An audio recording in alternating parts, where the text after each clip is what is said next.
Good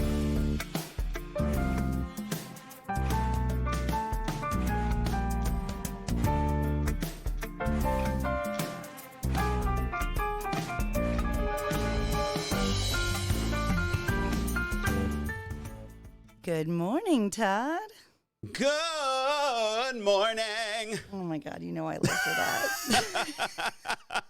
It's so appropriate for this episode too, because Oh my God, my voice is so tired. I just got back last night at 1:30 in the morning from I did my concert on the ship on the Ruby Princess. Was it last? You did a concert last night? I did a concert. No, I did a concert the day before yesterday, but I flew all day yesterday from Alaska.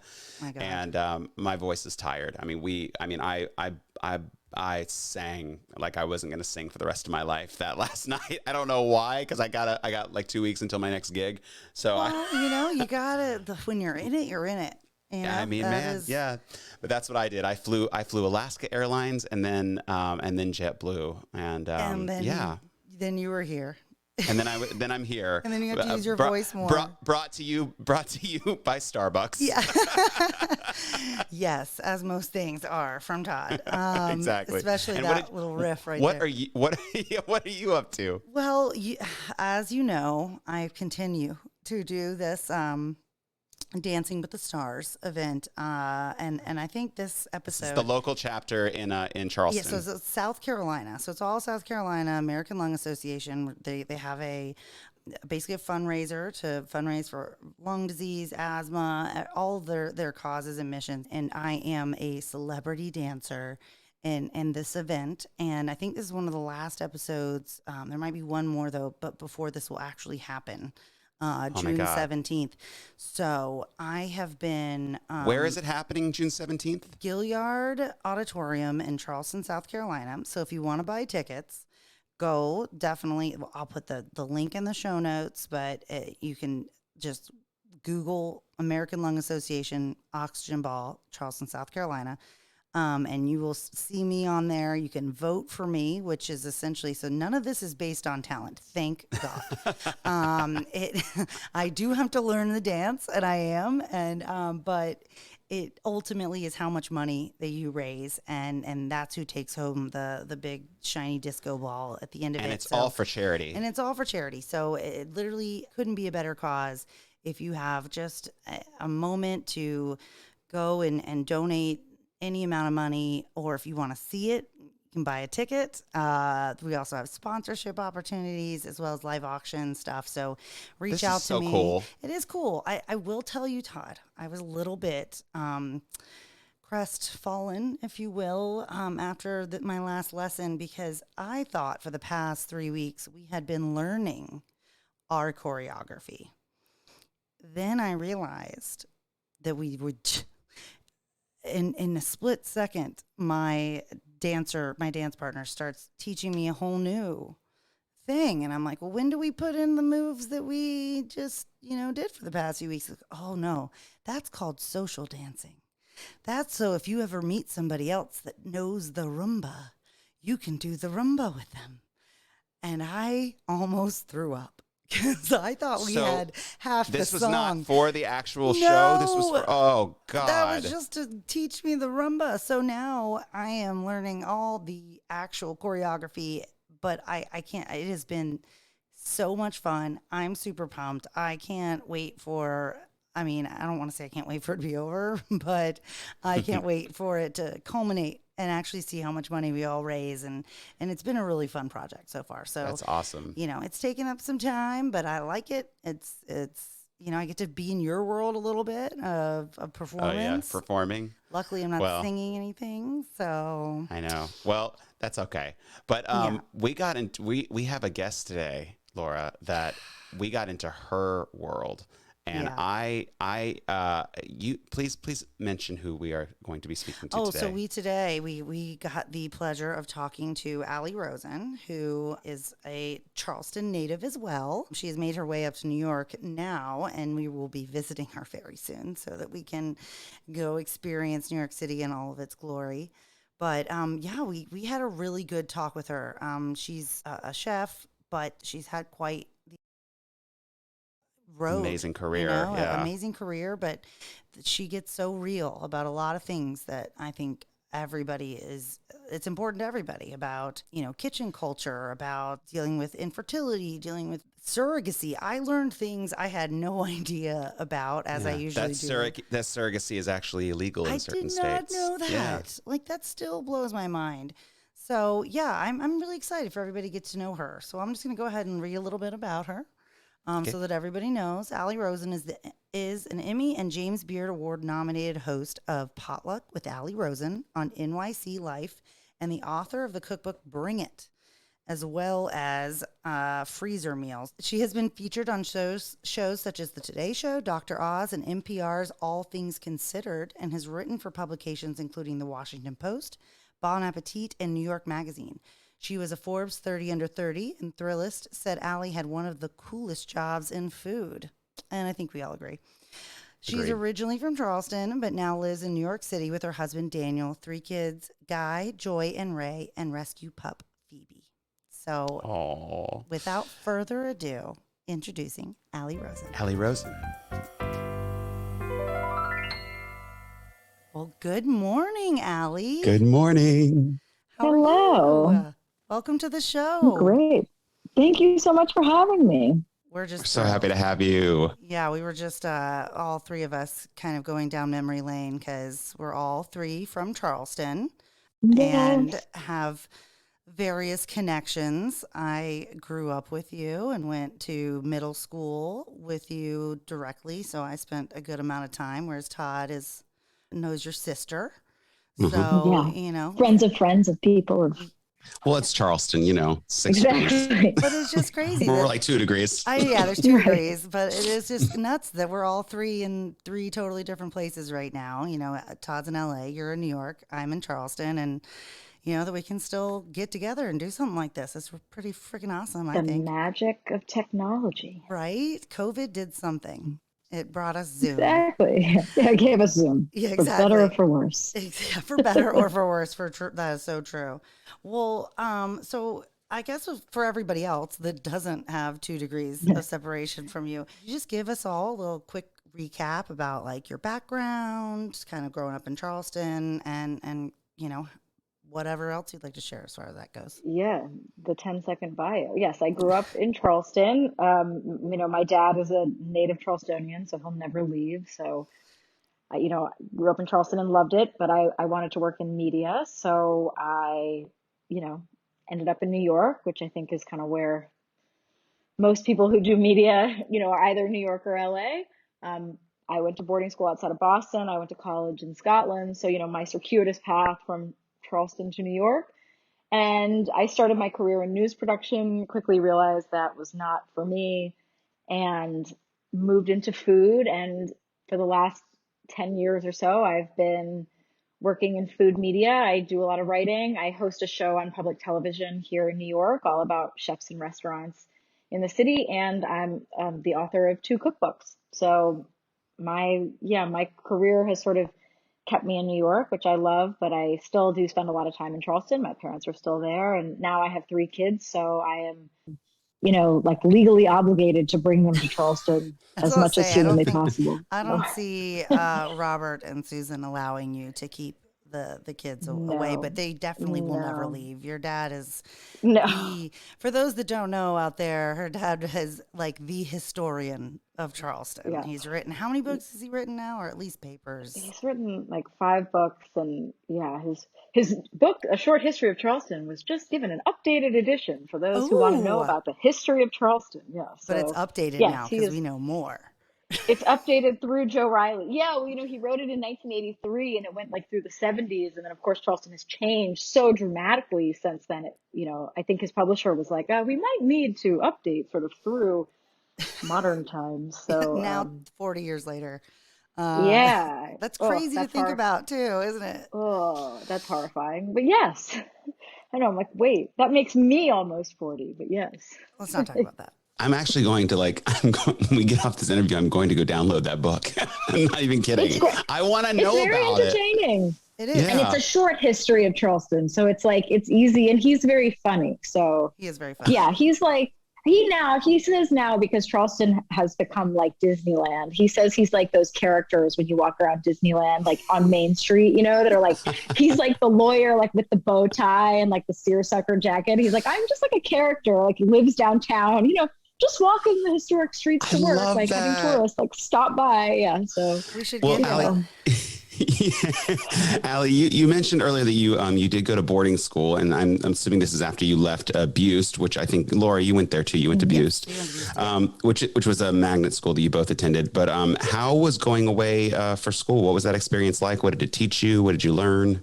it was amazing. I mean, it's interesting. I had a guidance counselor and a teacher at Buist who basically were like, you should go to this meeting about boarding schools. Like, I wasn't one of those kids whose families had gone, like, I'd never really thought about boarding school. Which but teacher?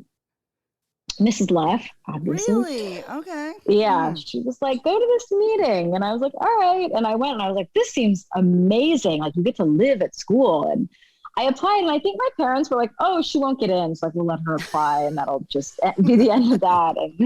And then I got in, and I still sort of, I mean, we were talking before, like, I can't believe they actually let me go. Like, I was just turned 14 and was like, all right, I'm going to go off on my own. But it was amazing for me because, there were people from all over the world, people of different backgrounds. Charleston, I feel like, I mean, I also didn't quite realize like how lucky to go to a magnet school in Charleston, because we actually, Buist is to this day the most diverse schooling environment I've ever been in. So, this sort of stereotype about the South, I always found really, I was like, have you seen, like, now it's like my son is in public school in New York. Yeah. And I'm like, okay, sure. Like, his school is less diverse than where I went to school, but it was more the geographic diversity of people and kids that had all grown up in different ways. And so that was really fascinating. And just having to take care of yourself from a young age was really, I think a certain type of kid is ready for that. And I really was. And,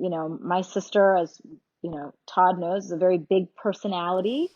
And so, in Charleston, and, so she had, she was at Ashley Hall, which is another school. And so I don't know, I kind of wanted to carve out my own place. So I loved going to boarding school. It kind of opened the whole world to me in a way that I think, my parents weren't big travelers. We would visit my mom's family. She was from New England. So, I mean, I really hadn't met people from a lot of other places outside of sort of where my mom was from in Rhode Island and in Charleston. So yeah, that for me was kind of the eye opening. And it's the thing that made me want to go to college abroad. Is that I was just like, I want to see more and, travel more. And I hadn't been anywhere. So I was just really, I think when I was younger, I just really was like ready to see things. You caught the bug a little bit. And I think it was kind of like with us going to Buist, we did have that diversity, and then we would go outside of that, and like, I had my lemonade stand. We would stomp all over downtown Charleston, and you're like, ugh, like everybody's kind of really into Confederate flags. Like, shouldn't we?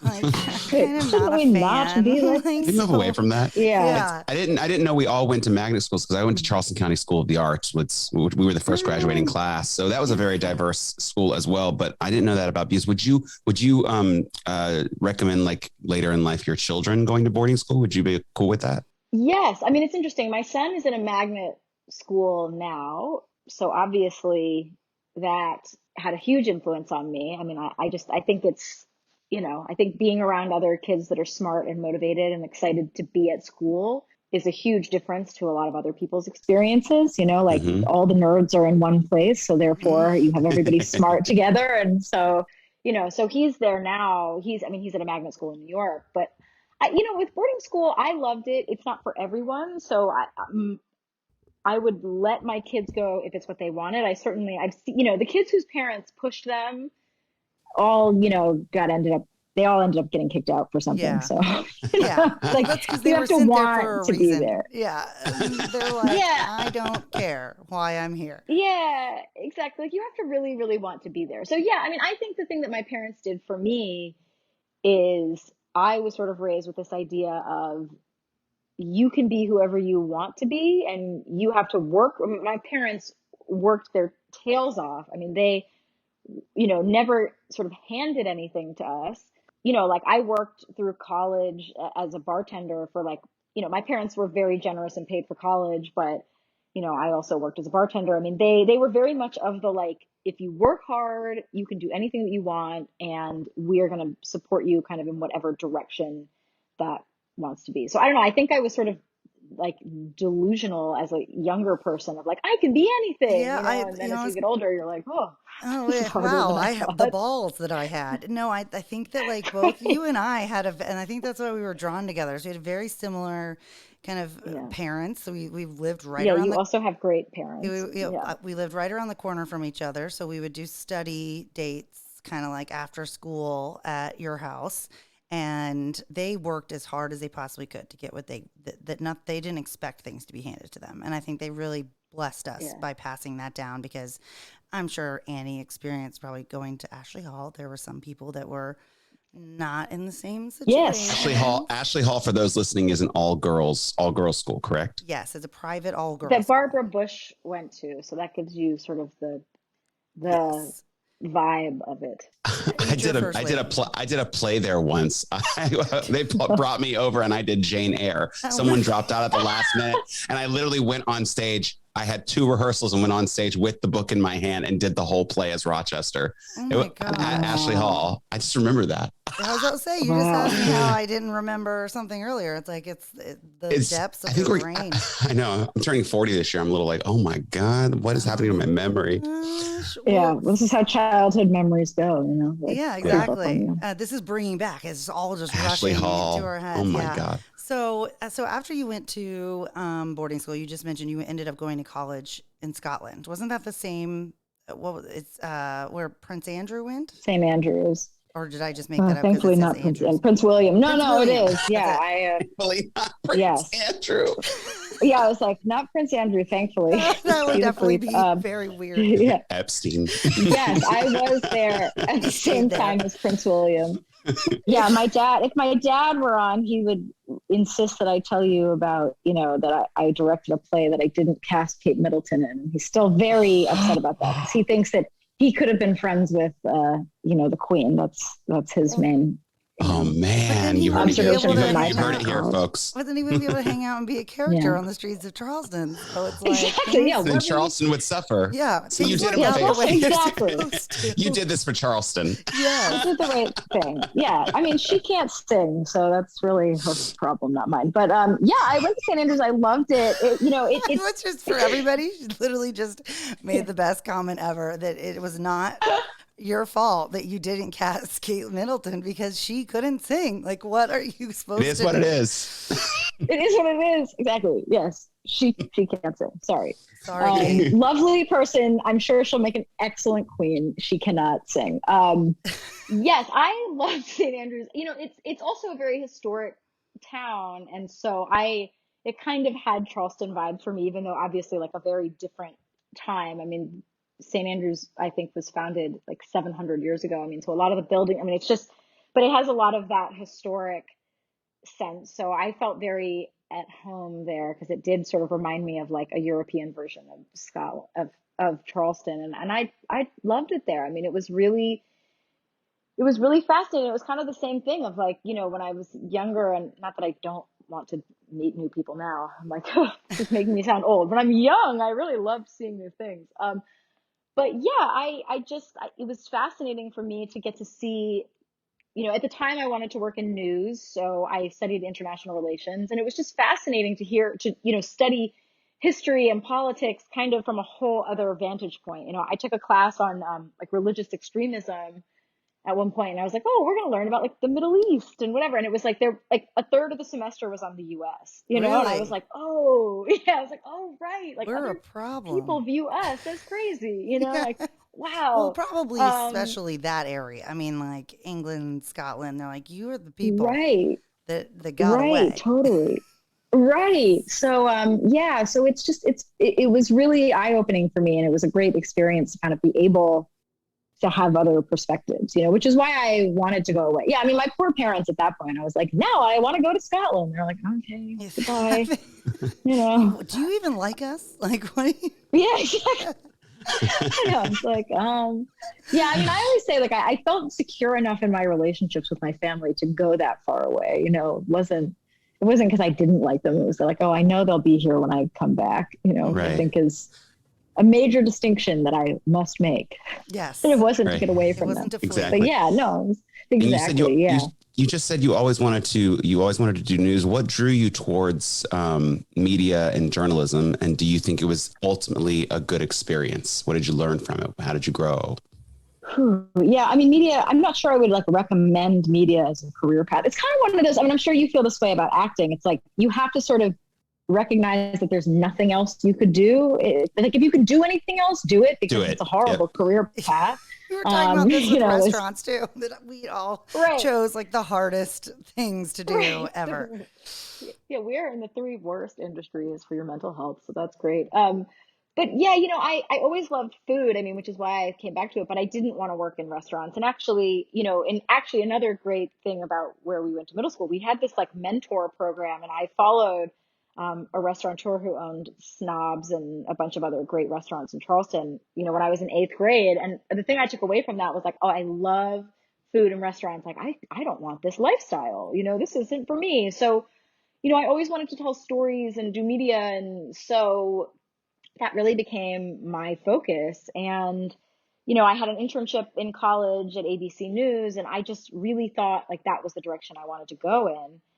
And I enjoy the storytelling piece of it so much. I think that you can take what's happening in the world and humanize it. I mean, I think that like news is so hard to convey in that way to make people really feel like they're there. So I found it fascinating, but I also, working my way up in news, I worked for the nightly news, sort of behind the scenes as a production assistant. And then I worked for a local news channel in New York called New York One as an on-air reporter. And, it's a vicious industry, and you're covering sort of the worst things that are happening in the world. I mean, I had a story once when I was working at New York One that was basically like, a hit and run on an elderly couple that were like bringing cans of soup to their church for Christmas Eve. And I had to cover that and My go like talk to gosh. their kids. And yeah, I just was like, at a certain point, I was like, I don't want to spend every day of my life for some people that is like the news junkies are so into it.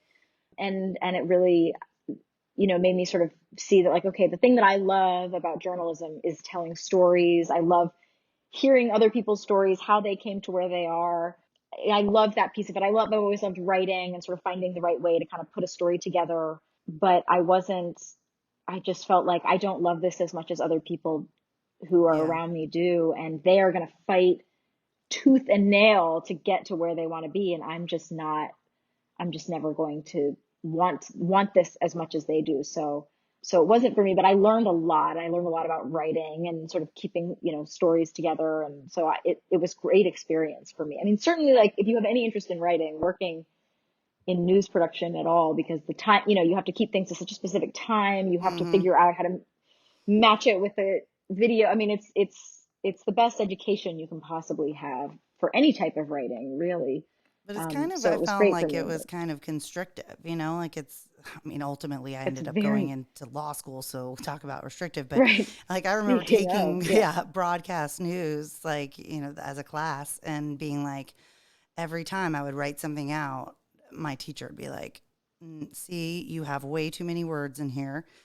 We don't want Right. to hear anything but the exact, like the facts, the facts, the facts, the facts. And I was like, well, so I'm just like basically regurgitating facts. Like that Yeah. just, And for 2 minutes and 26 yes. seconds, you have to like, Oh Yeah. my goodness. yeah, So, well, you yeah, did at least. I mean, I think one of the things that, that I know that you did was at one point work with Brian Williams, yes. and so I know he eventually suggested that you go try local news. So, what was it kind of like?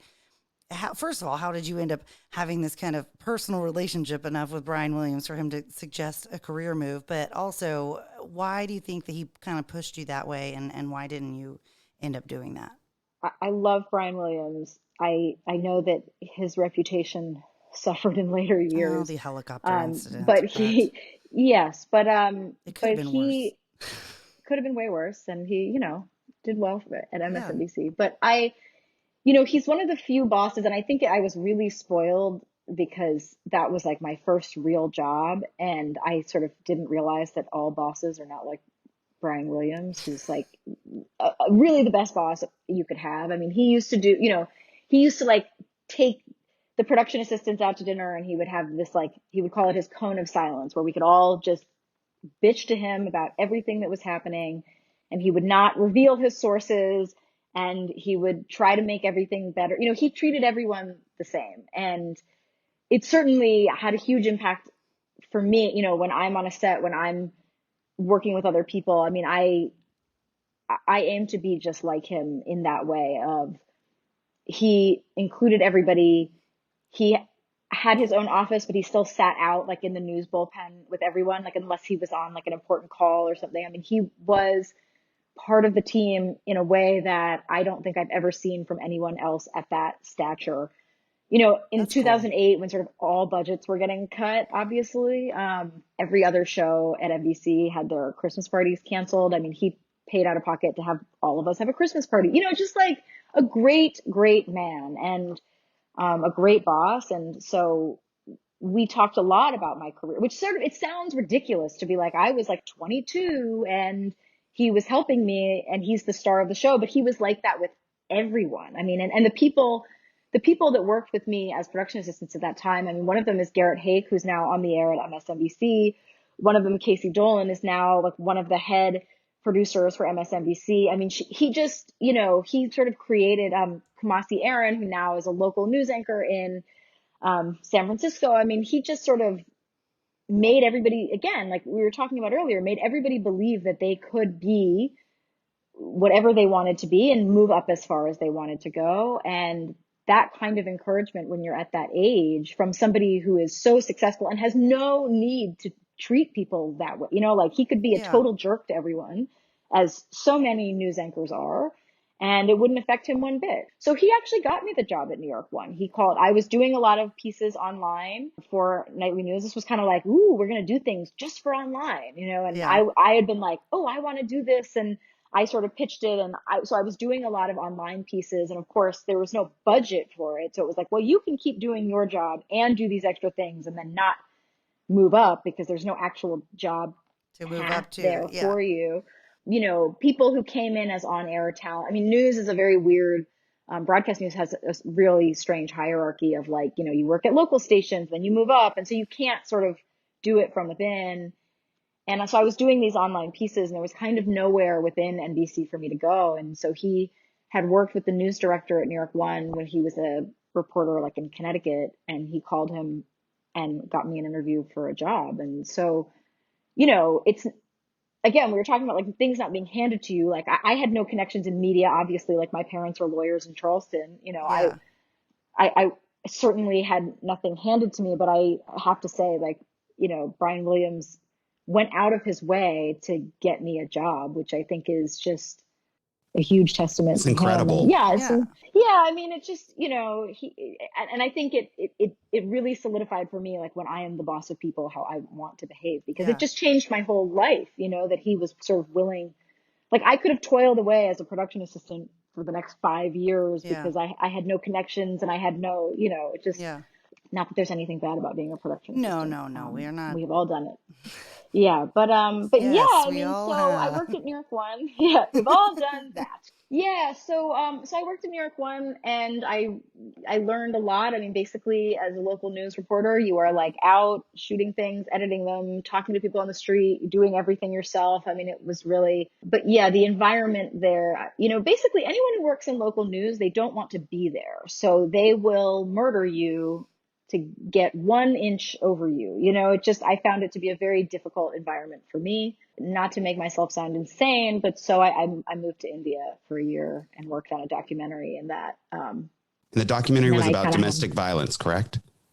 yes, I got an opportunity to work on a documentary. My now husband was going to go there for his job. And so I found a role working with a domestic violence organization to do a documentary for them that they could use in their fundraising, How did and in that their come about? training. Yeah. How did that? Friends of friends, it was like one of those things where I was like, I'm moving to India now. Who can I talk to? And who where can I be useful and where can I put my background to good use? But I knew I didn't want to stay in news anymore, but I wanted to keep telling stories. So, it was sort of the right place at the right time. And that was really fascinating. And when I came back from India, I sort of, I'd wanted to do something in food for a long time, and I applied to every job I sort of could find. And I ended up getting a job at a website that was doing food content. And I was just lucky because at that time in food, nobody was doing videos on their own. So like they were trying to find a food person who also could shoot and edit and be on camera and like do all of the stuff that, really only people in news were learning how to do. Yeah. So, I mean, if this were like 10 years later, I would have never gotten that job. Wow. Because now, I mean, everybody and their mother can make food videos. But at the time, it was like they were interviewing like, an associate producer for the Rachel Ray show. Like, I mean, that person doesn't know how to shoot and edit and do everything themselves. So anyway, yeah, I sort of like tumbled into that job. So yes, no, my path has been circuitous for sure. Well, For sure. I mean that actually kind of, and we'll definitely get to all of your, kind of experiences with food from then on, but it does sound like you kind of have this winding path to where you are now that feels kind of similar to my own of that I, started out with journalism. Then I'm like, ugh, I'm just not feeling it. I want to go, but but I still love media. So I'm going to go to law school and learn how to do intellectual property and help people in media, and then get out of there. And I'm like, you know what? I really just like want to own a restaurant. and so I kind of wonder, if you, while you were doing this, did you ever kind of have a feeling like I'm doing this, like in this mode, I'm doing this because I'm supposed to, and not because I want to? Or did you feel like you were where you were supposed to be at each of those moments? It's so hard to know like the sliding doors versions of your life, where if you hadn't, if I had worked for the Today Show instead of nightly news, like what would my path have been? I think I learned so much from things that I learned even not in the career that I have now. I learned how to write at nightly news. I mean, the senior producers would rip scripts apart, sit down and talk to me, and they had time, like an evening news show where it's just 30 minutes, unlike people sort of at, like if you're at a 24-hour news station, like that's a different vibe. Like people had time to teach and to be mentors. And so, I mean, I wouldn't trade that for anything. Same with New York One. Like it was a really hard experience for me, but I was shooting a story every single day, like the amount of learning and my comfort with like going up to people and saying things and asserting myself. I mean, I learned so much from that. And living in India, working in a slum in India certainly opens your eyes to what other people's lives are. And in many ways, just sort of the reality of the, like, people live in all different circumstances and they find like happy, interesting, fulfilling lives no matter where they are. I mean, that was kind of the amazing thing for me about my time in India is like, I really spent a lot of time with people who either are like exalted as like, oh, these like poor, precious people who are living in these difficult circumstances, or like, oh my God, I could never live like that. And then you spend time with people who live in a slum and like, they have boyfriend troubles and, struggles with their weight and they're angry at their friend, whatever. I mean, everybody's just kind of living the same drama wherever you are. So Yeah. I feel like by the time I sort of was able to like meld my love of storytelling and food, like, yes, that was the right career path for me. And maybe I could have found that earlier.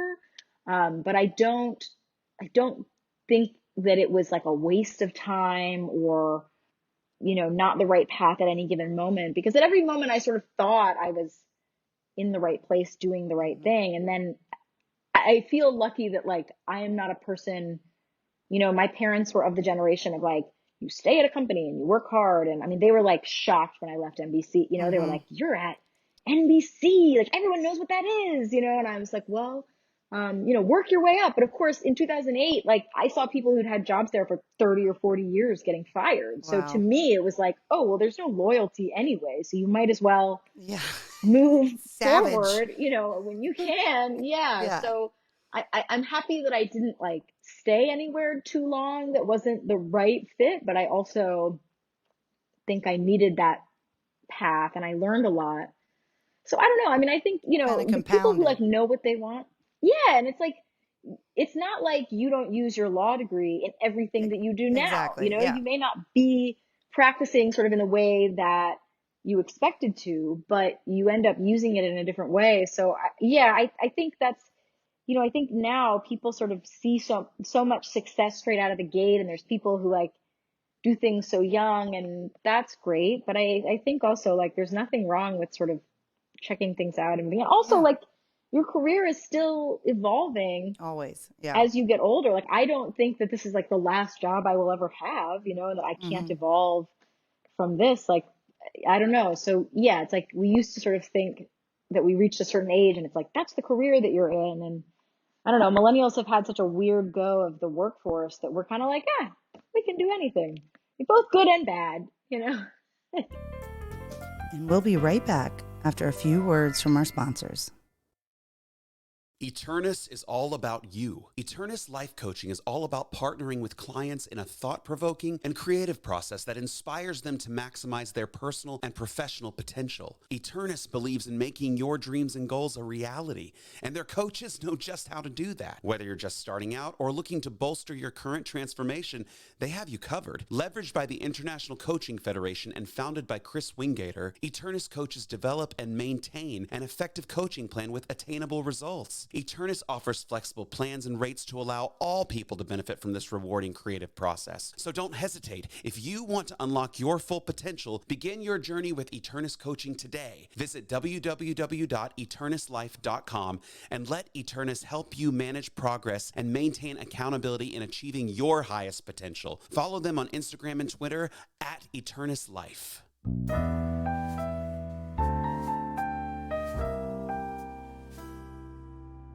So fast forward, you're now a chef. You have several cookbooks. You have digital shows on several networks. You've been guests on amazing shows like the Today Show and Dr. Oz, and the list goes on and on. But what made you interested in food in the beginning and cooking to begin with, and what brought you back to it?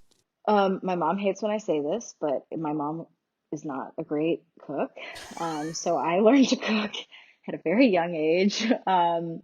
Out of survival, because it sounds like. no, I mean Teasing. No, I mean we were lucky. We had, we always had good food, and my grandmother was a great cook, and I just loved food. I loved cookbooks. I actually I wrote recipes when I was really young. Like, I mean, this to me is the difference between like the Pulitzer Prize winning Post and Courier local paper of today versus when I was a kid. Like there was like a series about like me writing recipes in the Post and Courier when I was like 9. So I mean, That was when I was getting the cover of the phone book. We were running this town, right. Ali. Exactly. We were we were doing it. Yeah. The cover of the phone that's book. always been right. Oh yeah, because you drew that. You won a contest. Yes. Right? Yeah, no, not to make this all about me, but when we were no, but I mean that just came like the recesses of my memory. Like it was like a marsh or something. Yes. Like birds. Yeah, it was. Yes. We were in art. We were Miss Delamassa's art class, and we were like forced to enter this contest and make a photo, a painting of what represented Charleston. And I basically took like 2 or 3 different magazine covers and just like put them together. And they came into the classroom and like, somebody in this room won the prize, and we're all like, oh my god, who is it? And then they're like, it's you. And I was like, no, like I don't win anything. What are you talking about? I'm 9. Right. Like, why am I already thinking I don't win anything? But sounds like y'all were both running the town. We were just we peaked. We were doing it. Yeah, my recipes and But that's so funny. My great claim to fame. I hope they have some kind of digital copy of that, because I would love to send go you back. That. Oh, my mother made like a silver. Like I have it in my office. Oh my gosh, I need a picture right after this, because that's awesome. I'll send it to you. Yeah. But yeah, I mean, I always loved food. I didn't want to be a chef in a restaurant. I always saw myself as somebody who wanted to have a family, and it just didn't feel like a lifestyle that I could do. And I don't know kind of how as a young person I was like, oh well, I can't do this. But I don't know, I knew my boundaries at a young age. So I always sort of thought like, oh, I wish I could do food, but like there's no area for me. And I didn't really, my shockingly, my mom didn't subscribe to any food magazines. We didn't watch like Julia Child, all these stories that like food writers have about like, Yeah. I grew up watching Jacques Pepin. I got Gourmet magazine every month. And, I have none of that. So I didn't really know that was a career path. So I never thought that I could like turn my love of food into something where I could also make money. I mean, that just like never occurred to me really until I saw this job and I was like, oh, I can do both of these things, So what and job was that I went into the exactly? interview. It was at a website called The Daily Meal, which I Okay. don't recommend. It was very, Don't go there, you know, guys. it's, yeah, I mean, it's fine. I mean, it was like, it's like a content farm. I mean, I was doing 10 videos a week by myself, like, which can, I think, Wow. give you the sense of the quality of the product. But it was great because I met, I was like churning through interviews. So I met a ton of people and it really solidified for me that that was what I wanted to do. That, food, that I could talk about food all day and never get bored, which was not how I'd felt about news. Like I love news. I'm still, I love reading news, but I didn't have that same like, oh my God, you know, like the day that that plane crashed into the Hudson River, like Captain Sully or whatever, like the joy on people's face in a newsroom that like they get to just like run to something happening because like not that much happens in New York, for like a national newscast. And I was like, I don't need to go see this. Like I'll stay behind and like listen to the, police blotter or whatever, and it was like, Yeah. those were the things where I was like, maybe this isn't for me. Whereas with food, it was like, oh, I could legitimately think about this every minute of every day for the rest of my life and be thrilled and never get bored of it. So that kind of, it all sort of came together with that job that like, okay, I'm going to, food, there is a way for me to sort of have a career within food without being a chef in a restaurant, which, I think is kind of what people think of if you have a career in food. You either Yeah. have to want to own a restaurant, which, as Laura can certainly say, is I, not a picnic. no, it's not. I'm not even Yeah, sure if it was which one would be harder, being the chef in the restaurant or yeah, the owner who has to hear from everybody about all of it. everybody. It's Yeah, certainly a very, I can totally understand why that would kind of turn you off because it's almost like a lot of people compare kitchens to like a pirate ship. Like it's just it is like it's yes, fast, it's crazy, it's all hands on deck at all times. Like language is not being withheld. There is just everything going on, and no, so yeah, does kind of feel like I know that you've mentioned this a few times that it almost feels like there's not as much of a place for women in that area as well because it seems so very hard. intense and it's Yeah, hard. to any woman that who is a chef, like, give them extra kudos because I mean, it is a hard environment for anyone. And then you add, the misogyny and sort of stress level and the sort of expectation of culture, which is that you can yell at anyone, like the bro-y culture around restaurants sort of, But here's the transcends gag. all Like, what about, restaurants. okay, you talk about the misogyny, of course, yes, but for years in the 50s, they were saying women stay in the kitchen. So when you go to the Totally. So kitchen, they're ironic. screaming at you in the kitchen. Shocking. Yeah. Well, No. that's what's funny. Like the professional chefs were men, it was like professional chefs were only men. I mean, listen, like the new show, I mean, HBO Max now has a show about Julia Child where it really gets into this, where it was like, like restaurant chefs and home chefs were two totally different like enterprises, and now, of course, I think people take cooking more seriously. So that quality level, there's a lot of home cooks who could certainly run their own restaurant, and are good enough to do that. But, it's not the career that they want, but the information that we have about cooking, um, the level of knowledge that you can gain as a home cook is just so different now than it ever was. But yes, I mean, I think, chef, I think it's, listen, like we can all have dreams and we also have to recognize like what are our own limitations. And for me, that, I worked in college, I've worked in restaurants, um, and I just was like, I don't see myself being happy in an environment like this. Like, it's a very difficult environment that attracts all types of wonderful people. But it's Well, not. I mean, that's what I was kind of wanted to know though. Like, where are some of the areas that you think I mean, obviously, we've kind of did a synopsis of why it's not great and to be a Yeah. woman in that industry. But where do you think like that we could make the most kind of change, and how we could make it more bring women and minorities and make it a more diverse and accepting environment? Like how do you think that might be something we can even accomplish? Well, it's a few things. I mean, I think it starts from the top. It starts with the type of people that are given money. I mean, it all sort of flows down from the money. And a lot of women who I know who've wanted to run their own restaurants, when they go to investors, many of the investors in restaurants are men. They are men that like a certain type of restaurant. And so it's very hard to get funding for more female-driven restaurants. So that, I think, is a big piece of it.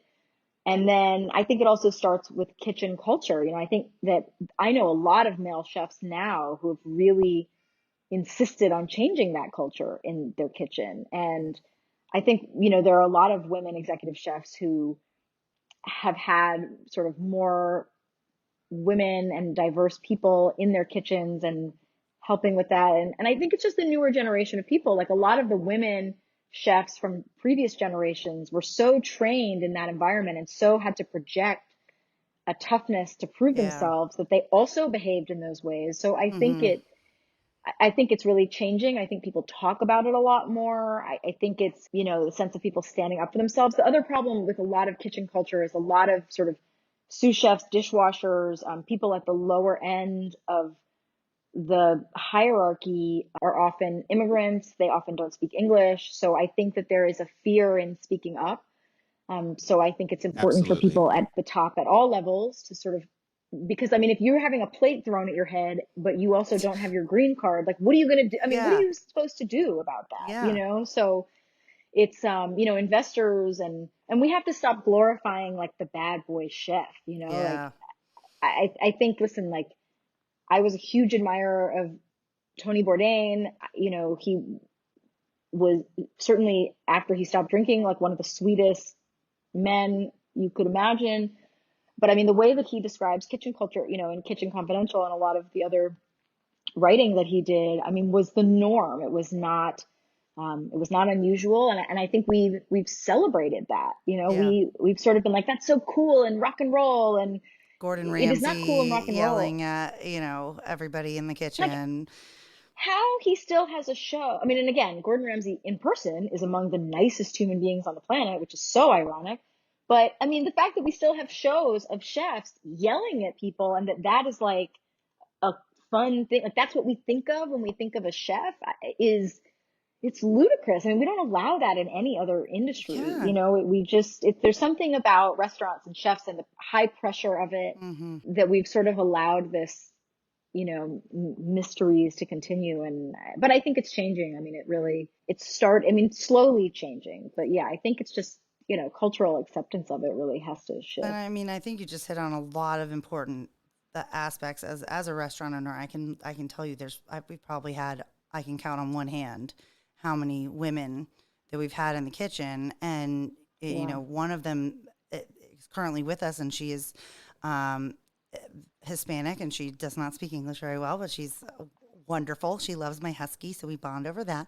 But I think that Don't. there's like a fear of women Yeah. to get into that unless they're like act butch or they seem like like that they can handle it. I think almost the fact that she doesn't understand what most people are saying helps her with it, because she's just like, oh, these Right. idiots, Just like like let it roll off. whatever, who Yeah. cares? But no, I just think Totally. that is a really good point. Like I never really thought about that, like the machismo of being a Yeah. chef, that you have to have like this presence. Yeah. And I think that the lifestyle piece of it is, harder for anybody who wants to have kids, like you work every night, you work on weekends, whenever it's a holiday, like that's your busiest time. I mean, I think that's like the piece of it that cannot be resolved because that just is, like people Mm-hmm. want to go to restaurants on Saturday night. They're not going to come on a Wednesday afternoon because like that's nicer for you. Yeah. Um, If so, only they I think that would, there are though. some, I know, wouldn't that be nice? Yeah, I mean, so I certainly know a lot of women who have gone into catering or gone into recipe development or journalism because they just say like the lifestyle does not work. That's not solvable. And that's the same for anybody. I mean, I'm sure, Todd, for you, like theater, I mean, it's the same thing. People that I know who work in theater and, try to have little kids, like, I mean, like, how do you do that? Yeah. So, there are certain jobs where it's like, this is the job, but the culture, I think, can change. Ali, I have a two-part question for you. What have been the most rewarding parts of cooking in the media, and what have been the most frustrating parts? Kind of outside of the kitchen culture, I'd say. Yeah, outside the kitchen. Yeah, outside of the kitchen culture. No, I mean, rewarding. I mean, kitchen honestly, for me, is it's its own thing. Yeah. Yes, which I am thankfully, I mean, when a member of the media shows up, everyone behaves so nicely. Oh my goodness. Yes. Yeah. So I see the nicest side of chefs. No, I would say that the rewarding thing is like my job is to learn. I mean, my show is really, it's like I ask chefs that I admire to teach me how to make things that I want to learn how to make. Like that is so rewarding that every day I just get to learn. And then beyond that, I mean, it's pretty cool. Yeah, it's a great job. And with the cookbooks, I mean, the thing that has been just, it is so amazing to me. Like, I mean, I'm very active on social media, and I get Instagram DMs from people all the time being like, I made this recipe and it helped me in this way, because I mean, my books, one is about bringing food to parties and the other is about freezing food and kind of prepping ahead. And so the goal is to try to help people, and that, bring it, and modern freezer meals. But yeah, it's so rewarding to do something that, like, I'm not a doctor, I'm not saving anybody's life, I'm not, doing anything that's like life changing, but, finding, like, being a person where it's like someone knows that like the recipes will work, they will be easy. Like I promise I will not add a step in there that is not necessary and make it harder for you. Like I like being a person that people can come to for that kind of ease in their life. So that is very rewarding. I think the most frustrating part is just sort of the fickleness of it. Somebody starts a TikTok where they make sort of weird food, and then suddenly they get, they don't really know how to cook. They're giving people bad advice. I mean, we're seeing this right now. 3 million people have watched it, but it's not good. Right. I mean, Bon Appetit is currently having this issue with, like botulism in some of their videos with a chef that, probably should be fired over that. And he's not going to be fired because he's very popular. Like those kind of things I find infuriating. The cookbook deals and the whatever, I mean, I once interviewed like one of the Real Housewives of New Jersey about her cookbook, and it was very clear within like 2 minutes that she had not written the cookbook. She doesn't really know how to cook. Like, that kind of stuff is very depressing when you're like, oh, okay, cool. Like I'm working my tail off for this, and you're just writing a New York Times best-selling cookbook that won't work. People are going to make the recipes and think like, oh, I must have messed this up, when actually it's just the recipe was Todd really bad. I'm gonna ask. I'm dying right now. Oh my God, is it Teresa? Because that cookbook. Okay. Yeah. Oh yeah. Yes. I have that cookbook. Have you tried? And Teresa. Have you tried to make something from it? No, it's not the beat. And God bless her, New York Times best-selling author. She says it in every interview. And she is, right? Like let's be real. Like let's not take it from people her. Yeah. bought that book, and if I was a literary agent and I was a cookbook editor, like my God, I would buy that book. Like why not? But it's just frustrating when you're like, oh, I am good at my job. And some people are not, and they have success anyway, or they're not nice, or they're, I think that's anyone in any industry. I mean, like, how many people have success that where you're like, come on, and that's, Ali, I think that's anything. we found your next career. You're going to be a Real Housewife of New There York. you go.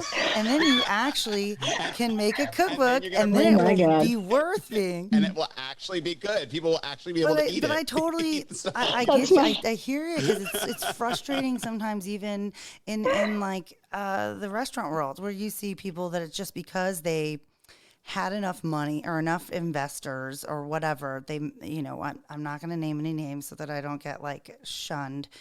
I was going to say, you don't name names. There are certain you have to work in a small chains town and stuff here that you're just like, why? Mhm. Why do y'all go there? I don't Right. understand it. Like, it's not even like I would say go to Chili's over that, like at least they've like got a tried and true Right. kind of thing Oh going my on. God. And Right. You yeah, know what you're exactly. getting. So I mean, and don't even get me started on people that have like ghost written books by other people. And they're like, here's my book. You're like, that is okay. Can you? I don't even Yeah. know if you can read. Your book. So, You don't, like, let's be honest here. Listen, I mean, that's a part of every industry, but I think there are some industries where you can't fake it as well, where it's all on reputation. I just saw the new revival of Funny Girl, so I guess I shouldn't say that about acting, because I'll say I will go on the record here. That is nepotism at its Really? finest. And Julie Binko, who went on in her absence, she had a scheduled 3-day absence, and Julie went on and murdered the just Okay, in a slayed, good way. I was about to murdered say, are the you allowed to say yeah, this? Slayed, and is it Beanie Feldstein? Is that her name? Beanie Feldstein? yeah, Yeah, yeah. I don't want to shit talk, but it was just a very intense miscasting. Yes, and I feel bad for her because like if you're her, of course you'd be like, "Oh my God, this is my dream." Like in some ways it's like it's not Yeah. her fault. Yeah, and she wasn't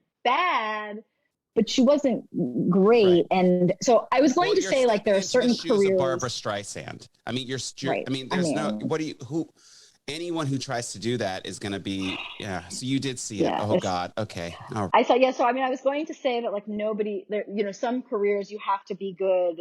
And I was going to say like musical theater, but of course not, not always. But yeah, I mean, food I in mean, general Pamela has just Anderson been is in very Chicago right frustrating. now. Pamela In Anderson is I'm Chicago? literally, kind of curious. I'm kind of wanting to see it I'm though. sorry. Can I we know, go same. back? She's playing Come to New York, Roxy. we'll She's see playing it. Roxy in Stop. Chicago. Yeah. Has she sung anything Hmm. ever? Yeah. She is 8 shows a Okay, week now. well, she's gonna learn. She's on a major schedule now. She's got to do some stuff. But yeah, I mean, cooking has just become this one area where everybody's like, I cook, Mm-hmm.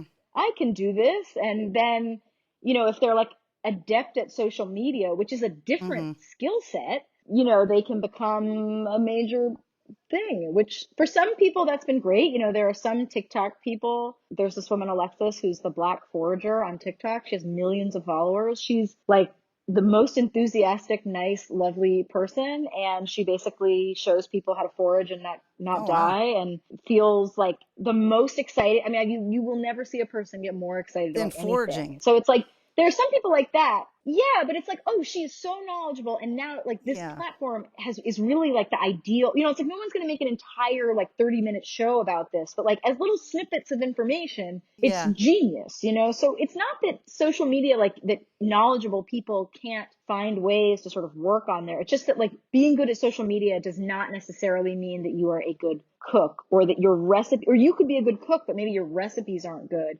So I have found that sort of shift in the last few years to be frustrating. And now, a few words from our sponsors. Next page is sponsored by my restaurant, Bay Street Beer Garden. We're located in what was once an old train depot in downtown Charleston, South Carolina. Pretty cool, huh?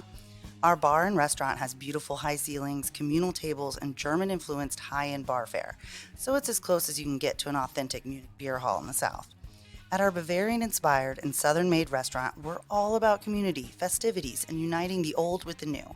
So go check out our website for updates on all the things, including live music, brunch parties, vendor markets, and all of our other upcoming events. We can't wait to see y'all. Next page is sponsored by Patrick Properties Hospitality Group. It's no secret that Charleston is one of the top wedding destinations in the world, and I'm thrilled to say Patrick Properties is the premier wedding and event company in the area. Since 1997, PPHG has unveiled 5 of Charleston's grandest properties and estates, faithfully restored and transformed into exquisite venues for special events. At Patrick Properties, we believe that moments matter, and our experienced team is committed to making each one extraordinary, with unrivaled service and professional expertise.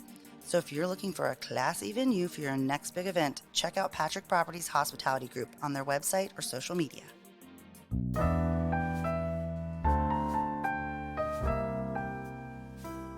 Outside of work, you've also been through kind of your share of personal struggles, and I know that a lot of people could, Yeah. I think, really benefit from hearing. Not only you mentioned it kind of earlier about how that even, uh, even Kate Middleton can't sing. It doesn't matter who you are. Yeah. You're going to have some issues. But could you walk us a little bit through your experience with having your son, Guy, and as well as the kind of struggles you faced getting pregnant after that? Yeah, I mean, I think, we were talking before about, it's so funny kind of what people see of you and then what is actually happening behind the scenes. And, I had a very easy pregnancy with my son. We had sort of gone through, both my mother and my mother-in-law had cancer, but then they were fine. And so we were like, everything is up and up. And, we had my son, and then my mother-in-law got sick again, and she had ovarian cancer, and she passed away. And that, was just when my son was a year and a half. And then we decided to try to have more children, and we just faced a slew of fertility stuff. We had miscarriages. I did IVF. It just, nothing was working, and it made no sense because my pregnancy with my son had been so seamless. And then a friend recommended me to a doctor who was kind of like the catch-all of like, if no one can explain why you're infertile, like, go to this guy and he'll test you for every possible thing under the sun. And it turned out that I have a rare genetic condition where if you have a boy and then try to get pregnant again, your body just basically will not sustain a pregnancy. Yeah, which is like something out of like a bad sci-fi movie. But yeah, so. But you also mentioned, and what's crazy about this, you mentioned this to me the other day, that you oddly, like in your whole family, like it is, genetic. So it's in your whole family, but that they had all happened to have girls, and then girls first. had a boy at the end. Yeah. Like, you have a sister, and your youngest sibling is a boy. So it was like, you would have never known. Never know. I mean, you would never guess that. You would never know. I mean, I really just got lucky that I found out, because I mean, I could have just kept doing IVF thinking, and my doctor, everyone's like, oh, well, it'll just work a bit, like, oh, it's just bad luck. Oh, it's just, like no one could explain why it wasn't working. And I was very lucky. My husband was working for a company at the time that fully paid for all of our IVF coverage, which. That's amazing. Yeah. Which, I mean, I think for a lot of people, that's such a huge piece of it. And so, I mean, we didn't have that piece of it, thank goodness. But in some ways, because of that, like, we kind of could have just kept going. We were like, well, it's not, it's just so. But outside of the expense, I mean, like, just the hormones, the roller coaster. What it does to your body. Oh God. Yeah, I mean, ask people in my life how pleasant I was for the 2 years I was, Well, and you're giving going yourself through shots, that. right? That's what you give yourself shots. I was oh my very, God. very hormonal and fun, and really a delight to be around. It's great being a woman. Because it's really fun being a woman. We have so many wonderful things about our bodies that people want to tell us what to do with them. But like that. Yeah, it was and of course, like, in the meantime, like, my career. I mean, my first book came out in March of 2018, and I was also, I had a miscarriage that went on for quite some time, where, not that Roe v. Wade is important or anything, but that I eventually had to have removed. And I'm very open about that, because, it wasn't like I didn't want to be pregnant. I desperately wanted to be pregnant. So, literally, like, the week that my book came out, I'm having like a book party, I'm having this. And meanwhile, I'm like scheduling doctor's appointments to like probably terminate a very wanted pregnancy. And everyone's like commenting on social media, like, you're on fire. And I'm like, I am the most miserable I've ever been. Hooray. And it's just, it was so, I think about that now as like, in some ways, I wish I had been more honest at the time, but I think I just like emotionally couldn't. But I think, we all look at sort of success at different moments, and we have no idea what's happening for people. And I think it's so ironic that like one of my proudest professional moments also coincided with one of my hardest personal moments. And, you just sort of have to push through it. I mean, which, I had to show up for interviews and for things and talk about the book and talk about how excited I was to have potlucks with people. And meanwhile, it's like, oh, the last thing I would like to do is have a potluck right now. But we were lucky to sort of eventually figure out what was wrong. And so we eventually sort of moved on to surrogacy, and we were very lucky to match up with a woman. How did you go about finding a surrogate? We used an agency. It's it is now legal in New York State to be a surrogate, but at the time it was illegal because, again, people like to control what women This can is do with very their like bodies. poignant. I feel like As for, the I mean, this won't be coming out Yeah, for another few okay, weeks, but like, timely. with everything that we've been, the leaking of the opinion, Yeah, it'll still be yes, it'll still timely. apply. Yeah, it'll still be Yeah. timely then. But I think these are great examples of that this is not a black and white issue. No, the idea that, surrogacy is banned really in like half of the states in the US. And the reason being that, Really? yeah, they think that like, you're exploiting a poor woman who can't make decisions for herself. It is so insulting to the women who are surrogates. I mean, most of the women who are surrogates, I mean, first of all, you have to have already had a child to be a surrogate. So most of them are mothers who want to earn extra income and also want to do something for somebody else. I mean, I can't speak to the motivations of every surrogate, obviously. Our surrogate has very easy pregnancies. She feels like it's something that she can do for other women. And, she's religious. And I think she believes that like, this is the thing that she can do to bring joy to people in the world. And I just find her to be so incredible. And the fact that like, she sort of has this attitude of like, oh, pregnancy is easy for me and I can give back to other people. And that also like, she's not judgmental in any way. I mean, she carried twice for a gay couple. I mean, she carried for us, she hadn't known any Jewish families before and was very like, cool, interesting. I'm going to meet some people that are different to people that I've met. I mean, it's the idea that somebody would say to her, like, you don't know what you're doing is like I'm so like, insulting to me. my Like, mind is blown right now. Like yeah, that is but just so, so crazy to me that like the yeah, dichotomy of we don't want you to decide if you can carry a pregnancy, like you have to carry a pregnancy to term if it's yours, but if it's somebody else and they're holding, right, they're doing it for you, right. they shouldn't have. You're taking advantage of them. Like what is No. that is mind blowing. If you want to find one topic that ultra conservatives and like ultra liberal feminists agree on, it is surrogacy. Because the feminists believe it's Wow. exploitative, and then ultra conservatives believe that like IVF in general is just plain God and terrible. Wow. So yeah, it's fascinating to me. And that, I mean, it's really funny, because like you can go to war and be paid for You're that. not taking advantage of poor children. Yeah. You can play Like sports those are and injure. 18-year-olds. Right. Like we are not against, high level sport. I mean, like young gymnasts destroying their body. I mean, that is their choice, but a woman can't decide. Like, yes, pregnancy is risky, obviously, but the idea that like you can be a coal miner, but you can't be pregnant for somebody else. I mean, That's just to ludicrous. help your family. I mean, and most of the women who are surrogates, again, like nobody would hire a surrogate who was like, in such desperate need for money. I mean, because then they wouldn't have a stable home life. They wouldn't Yeah. have. So most of the women who are surrogates are people who like, they want to buy a house. They want to send their kids to a better school. They want to, yeah, it was a really eye-opening experience for me, and one that I sort of, again, kind of talk about sort of the circuitous paths of life. I mean, I now have this family in my life who is sort of like another piece of our family, so it all's well that ends well, I guess. But it was, it's a really fascinating thing to go through, and sort of the judgment and the stigma of sort of the way that different families come into the world is not something I had She ended really. up getting pregnant with twins. Yes, we have twin 2-year-old girls now. Yeah, which is amazing. And yeah, that was a Had she ever special carried thing. twins before? She had carried Oh twins. wow. And then actually she subsequently has given birth to another set of twins since. Wow. She's been a surrogate, I think, 8 times. So, I mean, she's Wow. like, Well, God bless her. That is she's amazing. amazing. I mean, I'm yeah, still she is blown away like that this is something that would be amazing, made illegal. Like I just don't controversial. understand. It's like ridiculous Yes. to me. And they were born. They Yeah, were well, born especially right in New before the York State. pandemic.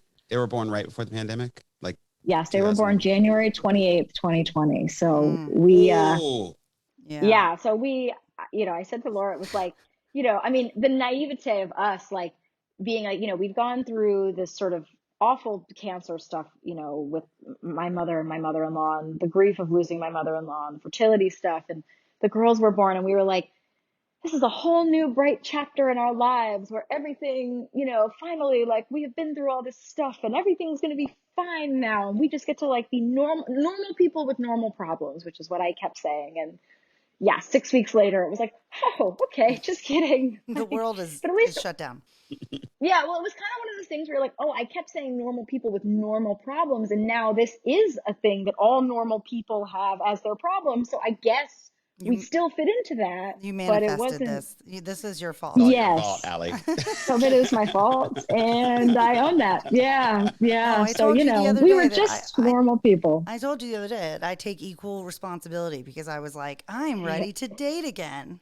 And then it was like, guess what? Everything go stay in your home and don't see anybody. Good luck. Right. So Yeah, it's, enjoy that. the best laid plans. Yes. But I mean, it's Right. so, Well, exactly. yeah. So you end up, you have twins. I'm sure you were thrilled that, to Oh my have God. healthy babies and that Guy had siblings. But how did you Yeah. guys manage that kind of chaos of, because you think of pandemic, everybody's like, oh, I get to sit at home and watch my favorite shows. It's like people with kids did not get to do that. Not just kids, No. Newborns, yeah. Yes. So how Yes. was that? So I mean, again, because I like to be transparent about life and not pretend like I'm some superwoman. I mean, we did have help. We had a woman who was already going to come and help us with sleep training and whatever. And when the pandemic started, she just stayed. You're like, you live here now. Thank God. Yeah, You're a I part mean, of our pod. seriously.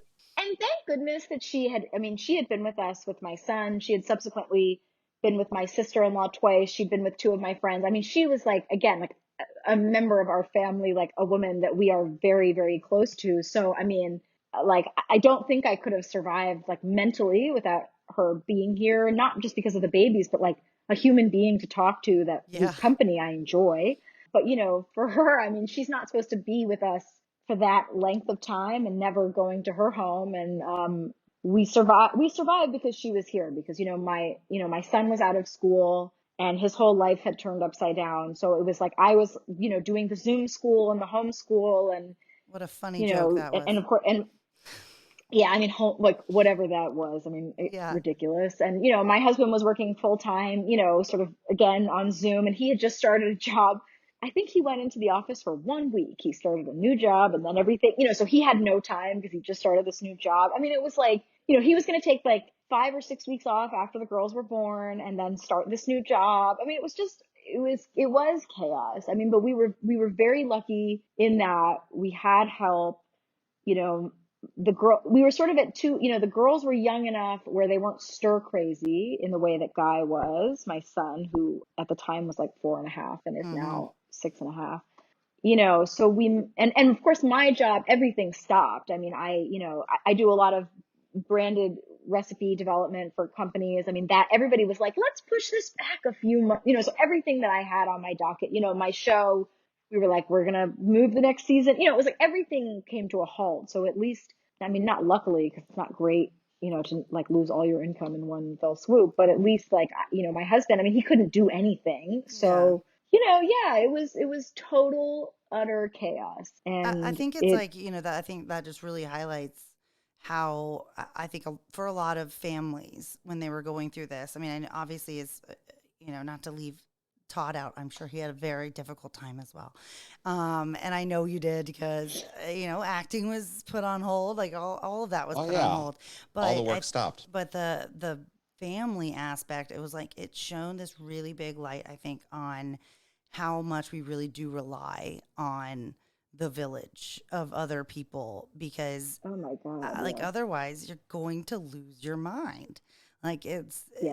And I'm still teachers, caregivers. I mean, we are not meant to. I mean, it's strange to begin with that we as a society have developed in such a way that we sort of live alone. That when we have children, we're sort of supposed to do it all ourselves, which was historically never the way it was done. Women are supposed to breastfeed, and if they can't do it, it's not an option. I mean, I think in previous times it would be like, oh, my friend is great at breastfeeding, I'm great at cooking. Like, let's help each other out. Like, let's all do stuff together. And now it's like, you must be everything to everyone. I mean, it's unsustainable in normal times. And then I think when you take out, my son loved school. I mean, he was suddenly like, couldn't hang out with any friends, couldn't hang out at school. his nanny who did stuff with him after school. I mean, you know, like he's so bonded with her. He couldn't see her. I mean, she couldn't. I mean, you know, and again, like we don't have cars, so it was like it wasn't like, oh, like let's. I mean, at one point we literally were like, we're gonna like walk over the Brooklyn Bridge to visit someone 6 feet away, and that is like our activity of today. I mean, it was Wow. just like, you know, I mean, we're like, let's go walk to Times Square and see it empty. That's a fun activity for today, you know, like you're sort of cut off from all of these sources. You know, my parents couldn't visit, my in-laws couldn't visit. You know, my sister who lives close by, in the beginning, we were all in a pod together, and then she was like, I have to leave New York. So she went back to Charleston, and fair Well, enough. I mean, that seemed to be kind of a thing. Like, as far as like, there was a mass kind of exodus down to Right. Charleston of a And to live lot with of, your parents. And I think a lot of people who live in a city rely on the stuff of the city. To If you're stuck distract. in your apartment, and just like the size of your apartments, you know, Yeah. like if you have a small yes, apartment, Get out. right. you know, you expect to be able to go to a museum, to go to the theater, to go, you know, to a restaurant. I mean, it's not, it doesn't feel as small if you're not there 24 hours a day, you know? Yeah. So yeah, we very quickly, you know, had a lot of people exit. And so it was very isolating and hard, and especially just so frustrating kind of after, you know, we had been through so much and it was supposed to be this like really joyous time in our life. And Yeah, well, I was going to ask you about kind of like, you know, I know that you and Daniel also had and you've mentioned it a couple times, a particularly hard time after your mother-in-law was diagnosed with ovarian cancer, and your yeah, own mother was diagnosed with breast cancer, and that was before the pandemic. So how could you maybe tell yes. us a little bit about that and the difficulties that you faced and how y'all were able to kind of come out the other side? Yeah, I don't know. You know, it's funny. I mean, my mother came out the other side and that she is totally fine. So, I mean, that is how we got through that. Grief, I think, is just like an ongoing thing that you try to figure out and never really, you learn how to live with it rather than like, it's not like ever better. I mean, my mom had breast cancer for the first time over 10 years ago and, you know, was in remission for over 5 years, and then it came back. And right when Guy was born, I mean, so, you know, I had a baby, and my mom, and he came early. So we thought, you know, we thought she was sort of going to start chemo and then be able to come meet him. And it sort of was the opposite of that, of like she pushed back chemo by a few days to be able to come up and see him. And, you know, and my mother-in-law had ovarian cancer once and then was in remission for a few years. And then, you know, maybe 6 months after my mom started going through treatment again, my mother-in-law started going through treatment again. And you know, ovarian cancer is really, it's not untreatable, but it almost always comes back. And it Yeah. almost always, you know, it's sort of, you can live a long time sometimes if you just keep getting chemo and keep going. But, you know, that it was really hard because we obviously, you know, wanted to have hope.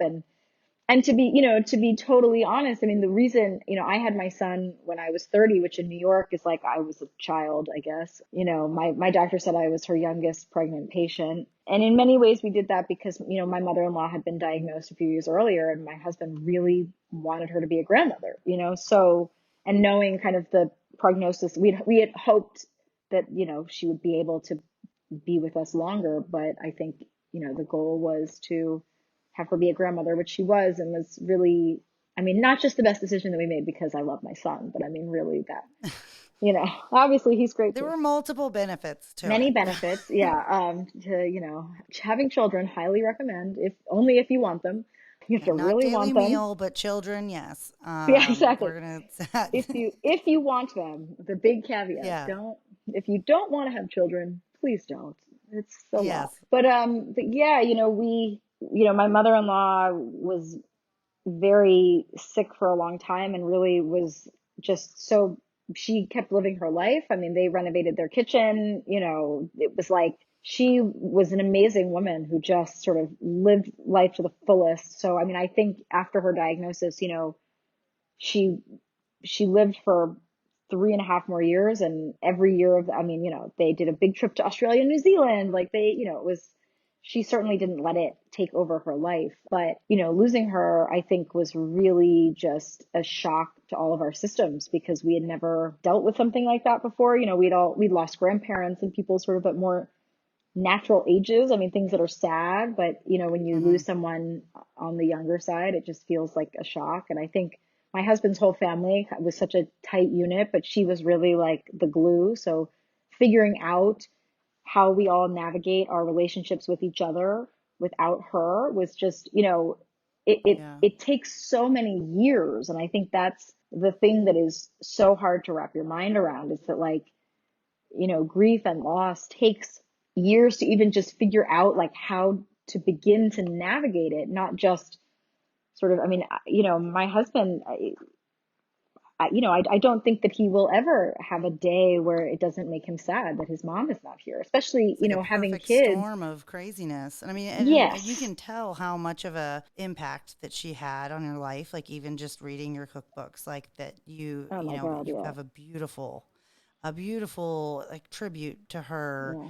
and your own mother, Yeah. who unfortunately is not a great cook, but Taught me a lot she of other was, things. yeah, but that you have this beautiful tribute to her. And I think that, she would be very, very happy to know that that she had that kind of impact on you, and I know that she's impacted your cooking a lot. Yes, I mean, she was a huge impact on my cooking because she was such a, my mother is like my favorite person on earth. I mean, I admire her, but she's a very different mother than my mother-in-law was like. She was amazing. I mean, both my in-laws are both Israeli, and she, was in the army as everybody is, and was a code breaker and served in 2 wars in Israel, and worked for a military defense firm and moved to New York. And then when she had kids, she was Wow. like, I want to be a mother and I want to stay at home. And, she was like the greatest stay at home mother after sort of having this, like, it's like having this one life. And then, so she was just like, the cooking mom, the like, if you have a cold, she's showing up on your doorstep with chicken soup. Like, I learned so much about like Oh, hosting and entertaining and just how to be and how to be a mother. I mean, my mother is obviously my biggest maternal influence, obviously, but I learned so much from her as well. So I was very lucky. The dedication of the book, I turned the book in. She was in the hospital for a few weeks before she passed away, and I actually sent in the first round of my book from like Memorial Sloan Kettering, like sitting on my laptop, taking calls from my editor, like wandering around the halls, very glamorous. And but I was able to sort of show her the dedication to the book, and that I had turned it in, and that's what it was going to be. So she knew that that was that's great. dedicated to her. But yeah, I think, listen, like we lose people in our lives. My grandmother was also a huge influence on my cooking, and it was hard to lose her, and she was in her mid 80s, so Hmm. we sort of always Yeah. carry people through our lives that aren't with us anymore. But, I think it's, you don't ever get over that. I mean, listen, my dad's dad passed away when he was 94. I mean, it was still the outpouring of grief is still the same. Mm-hmm. It's like Right. it doesn't Yeah. change anything, but it just, yeah, this feels a little bit ickier when they're younger and you just sort of, you feel like, I mean, I'm sure with kids, I mean, I know Laura, you've had loss at a much harder age when it relates to children, and thinking about the people that should be, it's like I look at my kids all the time and I just Yeah. think, God, she should be here in a way that I don't. I think Yeah. about my grandmother like, God, I wish she could see this, but I Yeah. don't have the same feeling of like, it is so unfair and ridiculous that she's not seeing this. Yeah. It's like, it's a different feeling Yeah. that I think is just harder to like. Yeah. We actually have done that right now during this podcast. I don't know if they're still down there, but my mother has my nephew, Mhm. small Charles, whose mother passed away from cervical cancer when he was 1. So it there's a lot of that feeling Yeah, of like, if only you could have had this wonderful person to have the same right. impact on you. Yeah, So my heart goes out to you so much for that. Absolutely. Like, yeah. and so So sorry for sorry your for your Thank loss, loss. you. Ali. Seriously. And Thank I do you. want to move into talking about another character in your life, which is New York City. Mm. Yeah, Yeah, you the greatest and character. the greatest character. And we keep talking about the pandemic, and it's very important. But how do you feel that New York has changed because of the pandemic? The good, the bad, the ugly. Do you feel like it's more dangerous now? And what is your favorite? Do you still like living there? Is there still a favorite part of New York that you just enjoy? I love living in New York. I've always wanted to live here. I feel like it is my place, and I just love that everything is at your fingertips. Like I'm not a big outdoorsy person, so I don't really miss that in the way that I think some people do. I mean, I miss the weather. Like, I don't need to see Yeah, trees. it's It's not, I fine. mean, but there, we have a lot of parks, but there's stuff happening in the parks. I just, I Mm-hmm. love that tomorrow I could say, I want to go see the greatest theater in the world. And I can get on a train and be there in 15 minutes, and I can buy rush tickets at the door. I can go to concerts. I can go to restaurants. And I think a lot of people live in New York and then they don't do that stuff, and then that's why they end up leaving because they're like, well, yes, the Met is right here, but when was the last time I went to a museum, and we Mm-hmm. really take advantage of all of that. I go to a lot of theater. I mean, I'm a big theater, big lover of theater. I certainly couldn't be in the theater. I go to the theater a lot. I obviously go to restaurant. If you love food, I mean, there's nowhere like New York, the diversity of New York. You can have any culture, any experience. I mean, everything is here. And and now, especially having kids, I mean, it's amazing to be able to take my son, to see. I mean, the girls are still kind of too little, although they're now starting to, there's some museums that they can do, but Mhm. they want to learn about dinosaur bones. We can go to the Museum of Natural History. It's right there, I mean, it's just, I don't know. I love New York. And I also love that everybody comes through New York. So I still see people, there's always people visiting. It's just, I don't know. There's an energy about it that I think for some people is not what they like. I don't think of New York. Like, I know there's some New Yorkers who are like, everybody should love New York. It's the greatest city on earth. And it's not for everyone. You have to be the kind of person who, like, I read a book recently that they said, like, you're a real New Yorker when you can just like cry in the middle of the street and you don't care, like you don't care anymore that like people are looking at you, because everyone just like lives in their own little world. And Mhm. so, I mean, not that I make a habit of crying in the street, but I love that sense of like every single person has a story and has a dream and, wants to do something and wants to see beauty in the world. And, I know beauty is, some people look at New York and like, this is the ugliest place I've ever been. It's just like a bunch of buildings. And Charleston, I mean, it's like Charleston's the most beautiful city in the world, obviously. But I don't know. My love affair with New York will never end. So no, I'm one of like the few people who we did not leave for any moment of the pandemic. We were just here. We were just like the fools, just in New York when it was empty. I mean, empty, which honestly was like kind of its own fun. Like, we got to see things that I never thought I would go to the Empire State Building and have it all to myself. I never Right. thought I would see Times Square without any other humans. So like, I kind of enjoyed it. But New York now, I mean, it has changed. A lot of things have closed. It's been very hard on restaurants. It's been very hard on small businesses. Crime is up, not as dramatically, I think, as the news would make you believe. Well, see, that's what I wanted But to there's ask you also, about. That's exactly what I wanted to ask you about because I listened to Bethany Frankel's podcast, another Real Housewife alumni, yeah, and she was talking about she got on because of the shooting in the subway or the guns pulled in the subway yeah. recently, and she was saying that New York is not safe. I'm scared for my children. And she went on this whole tirade for about 30 minutes about it. And I just wanted to get, and that was only a few weeks ago. So I just wanted to get your opinion. You live there. Do you feel it's still, is it as dangerous as the media has sort of As spun it, Bethany thinks it is. as best No, as I mean, Bethany listen, like, thinks it yeah, is? well, I mean, listen, like, He's a huge fan, so I, watch your I words. I'm don't just think kidding. of, but I mean, I don't think of Bethany as like a person who's like taking the subway on the average day anyway. Again, if I had I'll sold be my looking up my company nose to on that like, one. like, listen, if I had invented like a margarita mix that made me $100 million, like I too may not take the subway. I don't know. Although I probably would because it's faster. But yeah, I mean, yeah, I'm very Practical. practical in that way.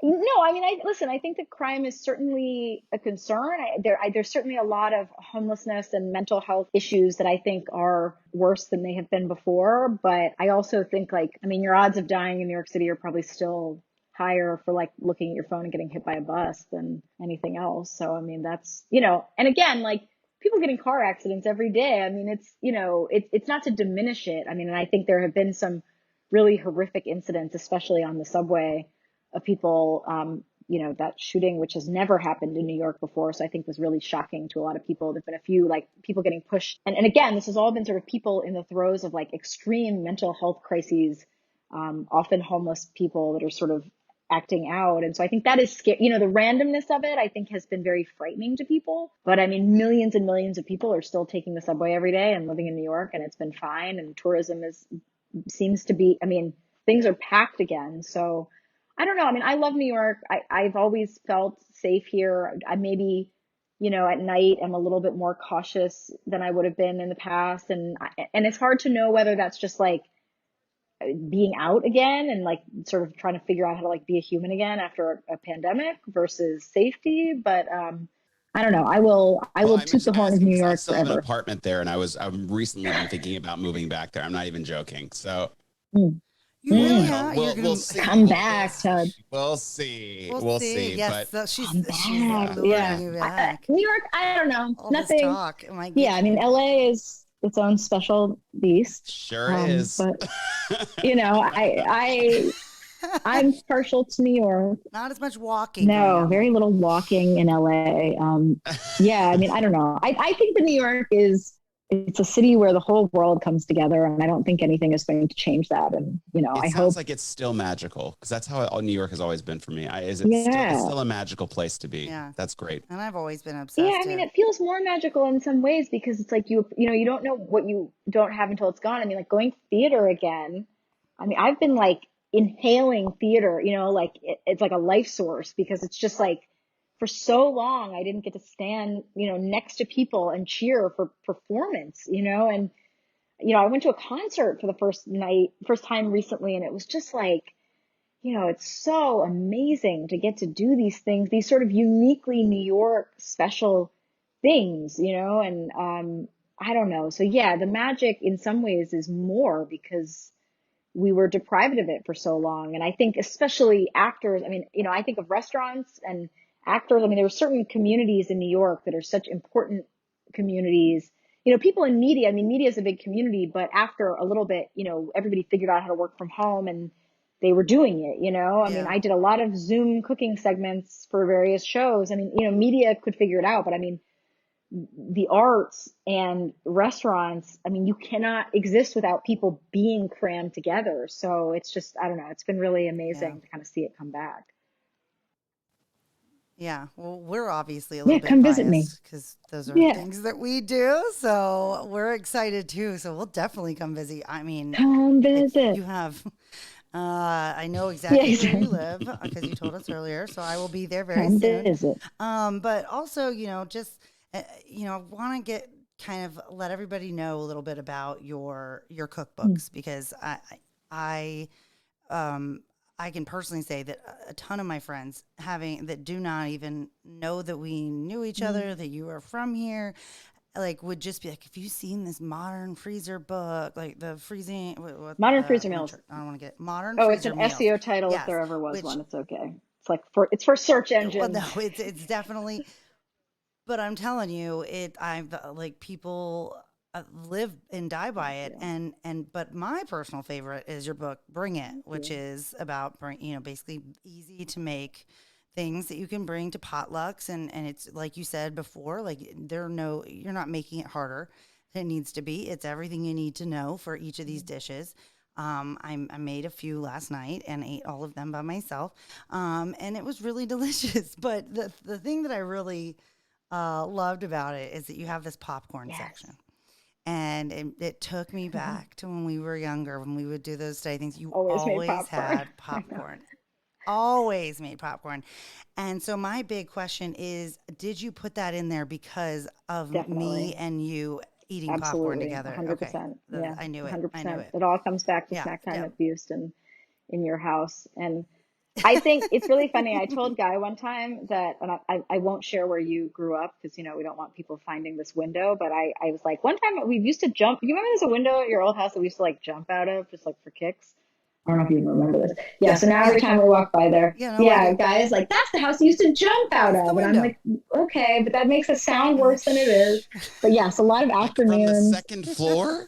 But it wasn't that high. It was like, and then onto grass. It was totally normal, Todd, okay? And so was throwing water balloons at carriage doors as they went by, okay? It's not that weird. It's totally normal and great. And yes, the amount of popcorn consumed in my life has been large. And yeah, but adding flavors to it. You and my dad, I think, rival each other as far as like how much popcorn has been consumed. But I mean, honestly, the thing I love about the book so much is that it shows you that you can take something as simple as Yeah, that, put a million different kinds of right. flavors into it, make it different, and that it's easy and it's doable. And you look fancy, like, and you didn't do anything. You like zested some limes and like coated it in some sugar, and you're like, ooh, special zesty sweet popcorn. Like, it takes like 3 seconds.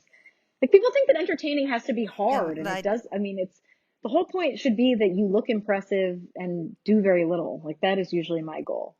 Like, people who are like, oh, I spent 8 hours like creating this bread. And I'm like, well, that I hope you enjoyed that, because people are going to eat it in 10 seconds. So like, if you enjoy those sort of like long projects, I have a lot of respect for that, but it's not my vibe. And my goal is like, oh, how can I make something the most delicious while also doing the least amount of work? So, that's my books.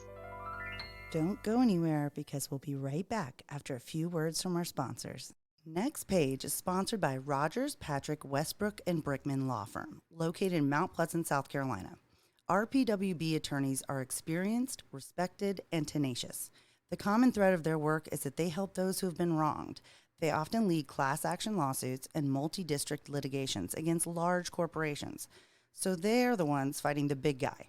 And people tend to notice. Their attorneys, including my dad and future guest, are highly regarded by both peers and adversaries, and were voted best law firm in 2021 in U.S. News and World Report. Their proudest moments are when they help ordinary, hardworking Americans who have been harmed through no fault of their own. So if you need attorneys with experience, innovation, and determination, give RPWB Law Firm a call or visit their website at rpwb.com.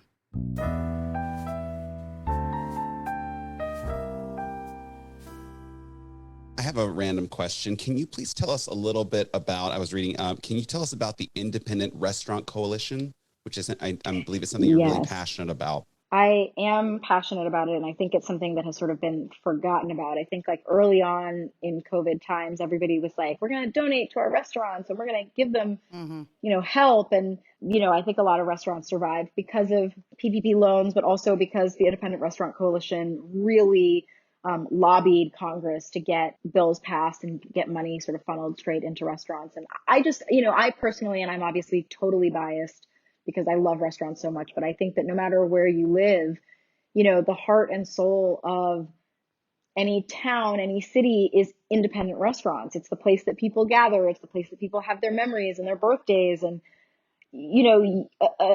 there cannot be a vibrant community without restaurants, in a way that I think, listen, there are vibrant communities without other types of small businesses.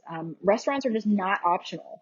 And so many of them have lost everything. And the Independent Restaurant Coalition has really pushed to continue to get aid to restaurants. And when you think about the number of people employed in the hospitality industry, it is the one industry where people who have been down on their luck, who have criminal records, who, have had substance abuse problems, who have no resume, people who are teenagers, people just trying to make extra money. I mean, it is like our country, like the number of people who have worked in hospitality at some point in their lives, it is a community for people, and it also is sort of the lifeblood of communities. So I think at this stage, everybody's sort of like, oh, well, people can go to restaurants again. It's fine. And there's a lot of restaurants that are still digging out of holes, which is why Yeah. restaurants are still closing. Yeah. The thought that they could hold on. So I don't know. It's something that has gotten a lot of support, but still needs support. And so, I think if people are passionate about that, it's not just raising money. It's also calling, your local representatives and letting them know. I mean, it's sort of one of the organizations that even if you sort of can't donate, you can still do a lot to help. And I think that's, we're all inundated all the time with like, please donate to this thing and help with this thing. And, some obviously like we cannot financially do that for everything, but I think, the Independent Restaurant Coalition has done a great job of sort of telling people like how they can contribute with their voice and making it known that people want their independent restaurants to survive, because that's, we don't have a community. I mean, like, Yeah. there is no birthday party. There is Yeah. no drinks after work. There is no like catch-ups, Yeah. without independent restaurants. I mean, we talk, Chili's is great, but Yeah, independent no, I mean, restaurants are no, better. I agree. It's. I mean, it is. I remember reading during the pandemic as I was quietly sobbing in my office when everything. I'm just kidding. Yeah. But was sitting in the Yeah. darkness, just drinking all As of the liquor everyone. there. Yeah. But that thinking. I actually read this article that I was in New York Times talking about how that was one of the first industries that everybody rallied around after the Spanish flu, because they were like, this is where we come. This is where the community lies, and that's where decisions are made, where memories are made, like you said. So I think I'm also a little biased as being as a restaurant Yeah. owner, but I think it is an amazing coalition, and they've done great things. And So I just want to point out, if people want to support the coalition or just go learn about it, it's www.saverestaurants.com. save So us, check Can't it get out. better than that. help us. Yeah. Help save it. Help them. Well, honestly, we just can't thank you enough for coming on here, Ali. I mean, this has been It's been a such joy. wonderful conversation. I know we definitely dove a little deep into some things. We really appreciate you being vulnerable and open and really kind of like what we're trying to do with this whole thing is shining a light on those parts of everybody's life that it may look picture perfect. You may have a glossy cookbook out there, but it's not Right. always I rainbows mean, and that, sunshine. that dichotomy that you talked about earlier about when you were, the cookbook was taken off and everything was going well in your life, but then you were also going through this personal struggle at the same time where you just probably, that's the last thing you wanted to be doing. I mean, that I think everybody goes through that. Everybody can relate to that. Totally. I mean, and I think that's why it's so great what you guys are doing, because I was saying to Laura, like, there's a lot, I've talked a lot about, my career and what recipes you like and whatever. I mean, but there's not a lot of people saying, like, let's really have these conversations about the good and the bad, because we're all going through it. And I think that, it's amazing how when you can sort of hear other people's stories, it can help you and help anyone else Yeah. to kind of realize sort of, and not just on the level of like, certainly like, talking about surrogacy, I get, emails all the time of people being like, give me advice, which is, I think, an important part of being vocal, but also just knowing that like everybody's got stuff, and Yeah. everybody's going You're through not it, alone in and it. we're all, no, for sure. And Yeah. it's great that you guys are having these types of conversations. Well, So thank I'm you. thrilled to Thank be a you. part of it. We're so happy to have you. It's been such a joy. Yeah, it really has. Come to New York. Yes, and we're coming. I'm like I come said, back. I know Excellent. I don't know what We're here. the number of the street is, so I might have some difficulty there and may text you about that. But Text me anytime. but Knock, knock, overall, knock. we know it's in the somewhere middle of something, New York, and Union Square. Union Square. we're really Go excited. to the Union Square Farmers Market. You'll probably find Oh, me. perfect. Anyone who's looking Yes, for me. I love And then that we can market. eat a bunch of food together. That'd be amazing. Exactly. Well, we can't thank It's you my enough. usual MO. Yeah, well, Thank you. we Hey, Ali, appreciate you. how can people follow you on social media? I'm Ali_Rosen, ALIROSEN, because Ali Rosen was taken by a bikini fitness model. So Oh, you can follow bummer. her if you would like.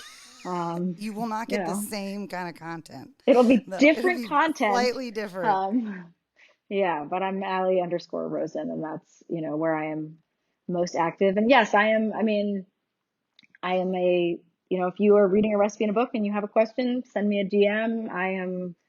I love talking to people about food. So Awesome. anytime, or surrogacy or cancer or whatever, Any of it. I'm around. Yeah. I have better advice for food, but I can certainly, commiserate on a lot of other topics. But yeah. Awesome.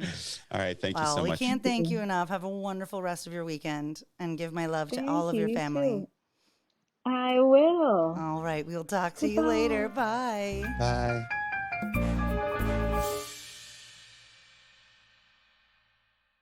Okay. Well, Todd, She's what do you amazing. think? She's amazing, and I'm thoroughly going to buy all of her cookbooks. I'm going to stalk her when I go to New York City. No, I'm kidding. She is. Well, she is I am. So she's you know. she's such a she is inspirational to me on so many levels. I mean, you know, just even going to boarding school at such a young age, going to Scotland. I mean, she's just done so much in her career.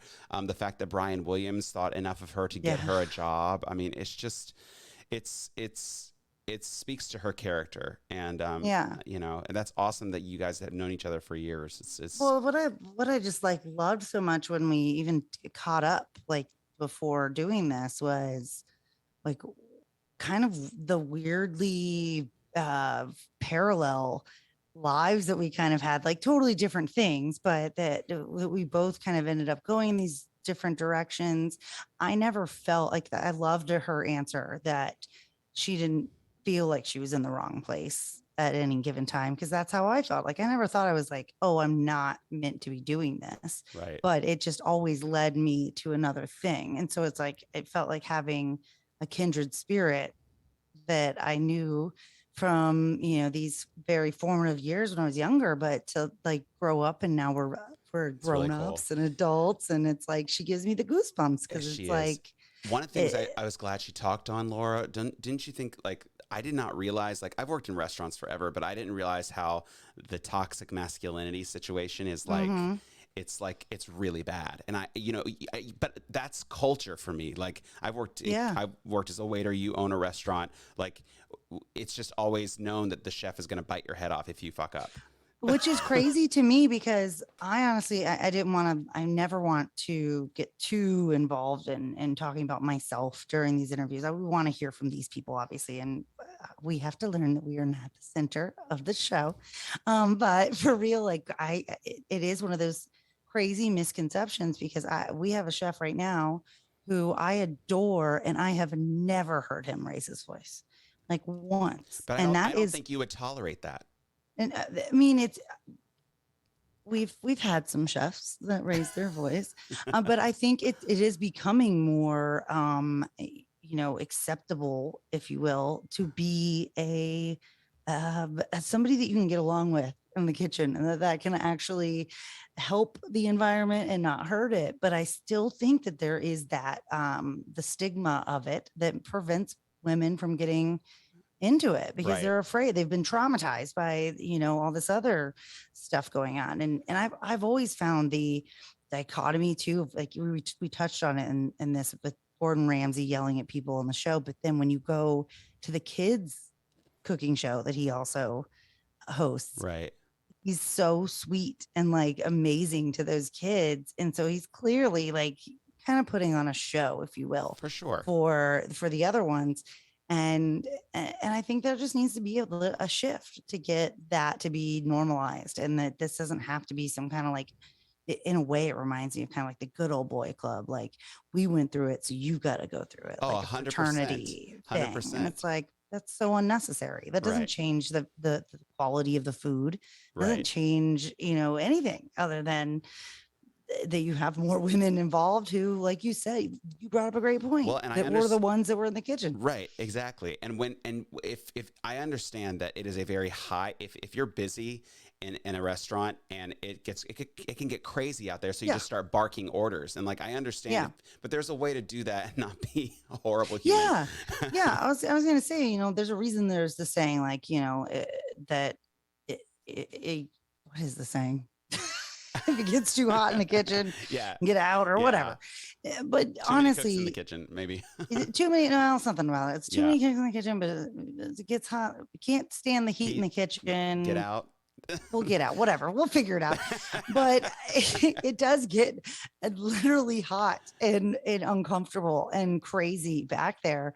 But that's sometimes not even when people that want to just be in charge are not the ones like that. That's when you got to keep your cool. You know, that's when you Yeah. should be like, okay, everybody is freaking out. Let's Right. all get it together. Well, this is interesting because, like, yes, she is a, Ali is a, celebrity chef. But I mean, I wonder how she, because she doesn't, she said she didn't want to work in that in a kitchen, and I wonder, First of all, I hope she's going to be doing another cookbook.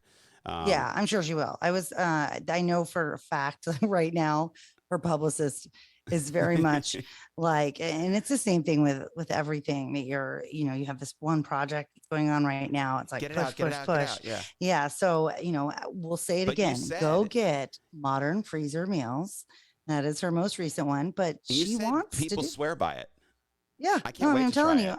I did not know that. I mean, it's just funny. I mentioned to a bunch of my friends, like, well, we're going to be interviewing Ali. And I grew up with her and they're like, oh man, that Modern Freezer Meals book, That's man, it awesome. saved me. But she I'm like, also, the okay. fact that she was so open and vulnerable about her own trauma and all of her grief and her miscarriages and what she went through with, finding a wonderful surrogate who has blessed her with these twins. And, she's just so, she's so inspiring. And, I really love the fact that she was so relatable. Yeah. We actually, I had a feeling this was going to be a really great conversation. We did a pre-interview that usually lasts about 10 to 15 minutes for all of our listeners out there. It ended up being an hour because she was just like, and this, and I like talking about that. And like, cause you can tell that she's used to having all these conversations about food, that's what the interview was about, but that there are other causes she's very passionate about. And for those that weren't privy to after our interview, Todd and her had quite a bonding experience She's about a Broadway Broadway. musical theater buff. And Yeah, I was she is all about it. like a true Broadway musical theater buff. So Yeah. I can't wait to have more conversations with her, off the show about theater. I mean, she's a musical theater girl. You can tell the way she talks about it. She talks the language. She knew names. She's one of us. Yeah, she knew the names. She was able to bring that all up, and I was like, okay, I'm out of my league here. But y'all can teach me the way. Yeah, we're gonna take a trip up there. And to be honest, you guys, we got so into this interview that we forgot to ask the question of the day. So to show respect to Ali, we will also refrain from answering the question of the day. But it was such a good combo, and I hope that it resonated with other people as much as it just us. I mean, you and I are very different in a lot of ways, but we always end up finding these commonalities for talking to these people. And that's why I love doing this so much. It's such and to hear her say that she is happy that we're doing this, that we are making a difference. It really, cause we're still operating blind out here. It's still like, we hope people are enjoying the content. We hope people are enjoying, or at least learning and growing from hearing about other people's misfortunes and how they overcame it. I think that's really what we're doing here. We're just trying to help and put some good out in the universe. And it was nice to hear to that get positive affirmation was really, it was really, I needed that this morning. I did too. I don't think she realizes how much that helped us. Exactly. But I guess that's the whole thing. We want to be helping people with this. You said to me when you brought this idea to me to do this podcast, you said you wanted to have conversations like we just had with Ali, that where people can, talk about what they're going on, but more about what they're talking about, what they have been through and how they have overcome, because everybody goes through, like she said it herself, everybody's got stuff going on that you have no idea about. That's why it's a reminder to be kind to everybody, because you have no idea what's going on behind that perfect smile, behind that, wonderful Facebook post, whatever. I really think it's very easy right now, especially with our kind of, what do you want to say, like reality TV, all quote unquote reality TV, to be a hater, to just assume that, oh, so-and-so is doing this and that, like everything is gossip, everything is this or that. It's like these real conversations are just so refreshing. Right, exactly. Because and we get a little bit of into the funny girl, maybe not great casting option situation, but it's at least we were thoughtful of the fact that she's trying, Yeah. I know you have lots of thoughts on this. Well, I have friends in the show, and I don't want to knock anyone for putting out live theater, but it is literally that role in Barbara Streisand. Like, what are you doing? But anyways, yes, I wish her the best. Yes, this is what I'm saying. We understand that there's probably there's a million things going on. Yeah. So But I really, really enjoyed this Ali interview, and I was a rock star. Yeah, she's a rock star. I think we're definitely going to hear a lot about her in the future. I think a lot of good things coming out of that. So, All right, y'all. well, per usual, had an amazing time. Me too. And I hope you have a wonderful rest of your weekend, Todd. I love you. You too. Okay, bye.